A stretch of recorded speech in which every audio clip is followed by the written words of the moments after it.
Hello, here we are, the middle of June already, which means that tax time is just around the corner. This is obviously the time of year that everyone starts thinking about what deductions they can claim and making sure that they can get the most from their refunds when they lodge their tax returns. Obviously, the ATO has very strict guidelines around what is deductible, but we thought we would just go through some of the most common deductible expenses today so that you get the most that you can back when you do lodge your tax return. So I guess first of all, just to make clear when an expense is deductible. So it has to be spent on work-related expenses. That's pretty obvious, but it can't just be something for personal use. It has to be on a work-related expense. You weren't reimbursed for that expense by your employer. So if you get paid an allowance, a travel allowance, or the employer reimburses you for that expense that you've had to make, that isn't deductible to you. You have to have an official record of the expense. So this can be a receipt, it can be a line on a bank statement or a diary note, but having an actual receipt is obviously the best way to be able to keep records of it. And if the expense is part for personal use and part for work-related use, then obviously you need to keep track of what portion of the expense is related to the work part, because only that is deductible. So I'll go through some of the most common expenses. The first one is vehicle and travel expenses. Now this is another one that the ATO has very strict guidelines on what is and isn't claimable, and it may be different to what you think. There's rules around travel from your home to work, then from one workplace to another workplace, and travel in relation to work. So very, very important to know what the rules around that are. But vehicle and travel costs is certainly one of the most common expenses claimed. So the second one is for clothing and laundry expenses. So if you have to purchase clothing specific to your occupation or protective wear, sunglasses, those sort of things, they are a deductible expense. And also the cost of cleaning or laundering, doing the dry cleaning and things of those is as well. And again, with that one, a common one is to make sure that you're not able to claim it if there is any allowance paid from the employer.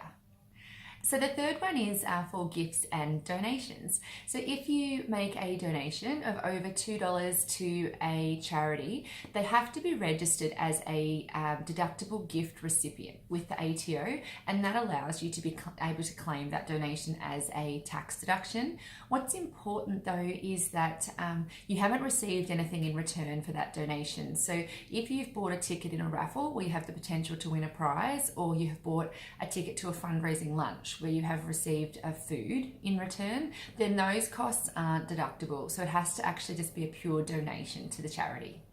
So the fourth one is our home office expenses. So things that we use to run the business from a home office, things like computers and phones, even electricity and costs of cleaning and things can also be claimed as home expenses.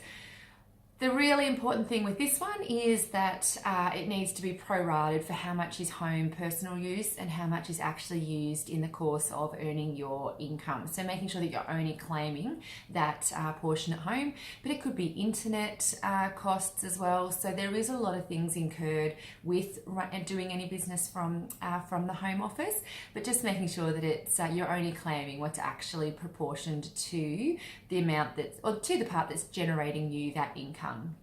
The fifth one is investment income deductions. So any costs incurred by generating investment income are also tax deductible. So if you have a rental property and it's generating you income and that is taxable, then costs associated with that are obviously deductible. It's the same as with things like bank accounts and other investments though as well. So if you incur bank fees, or investment costs on any of your other investments, if it's against something that's generating you an income, then it is tax deductible.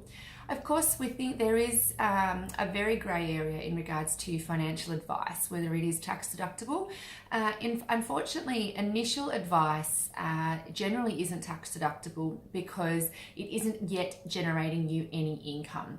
Whereas if the advice is specifically around something that generates you taxable income, then it is deductible. So if you were receiving advice around a managed fund portfolio that you have and it generates you a certain amount of income each year, then the costs associated with that investment and reviewing that investment are going to be deductible. Number 6 is education costs. So there's often a lot of books, resources, associations, groups and things that we are members of, or that we buy or that we do to be able to help with anything that's related to generating our income. So if that's the case, any of those expenses are deductible as well. So keeping track of those during the year is really important. The last ones I'm going to mention are just some of the other ones that often come up. So income protection premiums. If you pay your income protection insurance cover premiums from outside of super, these are tax deductible. Any other personal super contributions are tax deductible as well if they're concessional contributions. The cost to have your tax return done, so whatever you paid your tax agent in the previous year, that is also deductible this financial year. And then there's other industry specific deductions as well. So I'll pop a link in the comments to, there's a link on the ATO that's actually really useful that goes through, and you can look at what industry you're in and then it'll show what tax deductions are actually relevant to you, and then it explains each one as well. So that's a really useful tool. So that's just covering off on some of the main tax deductions. The ATO are very specific about this, so it's really important that you get advice around what you should and could be claiming for to make sure that you get the most out of your tax return. Of course, because we're so close to the end of the financial year, it's now time to start thinking about booking your appointments to get your tax done as well.